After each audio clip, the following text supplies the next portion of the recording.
Hi, it's Gary from PoolSupplies.com, and today we're going to get your pool supplies organized.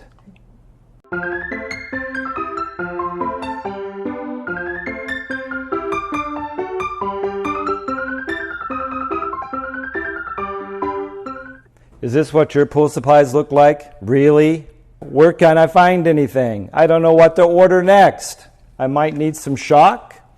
I might need some tablets, and look where my tablets are. Let's organize it.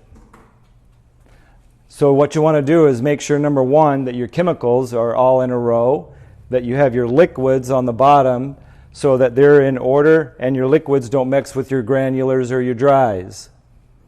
When storing pool chemicals, you want to make sure that you store them in a cool, dry area, paying particular attention to the storage and where you're putting them so that they're out of the way of little children and animals or pets.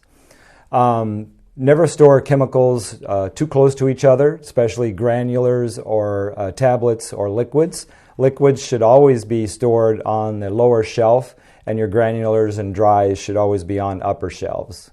This will be less likely to contaminate each other's back and forth, so that you won't have any chemical issues with mixing, which could cause hazardous situations. Storing the solar cover. First, you'd want to make sure that you wash and dry it. You can use a tile vinyl cleaner or mild soap. Make sure that it's rinsed well, dried. You can even also dust it with a little bit of baking soda. When you're rolling it up, just make sure you roll it up good. Once it's dried out, storing it in a cool, dry area. If you're storing it on your solar reel itself, there are products on the market, solar cover reels, that will tarp the cover itself. But in general, you want to store it in a cool, dry area. Winterizing and storing a pool pump. An in-ground pool pump generally will get winterized by taking out the winter plugs. If you don't have the winter plugs, it'll also be blown out and drained when you blow the lines.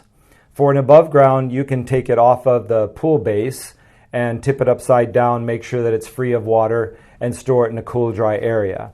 For in-grounds, generally you can put a little bit of antifreeze inside the strainer housing, and that should suffice for winterizing an in-ground pump.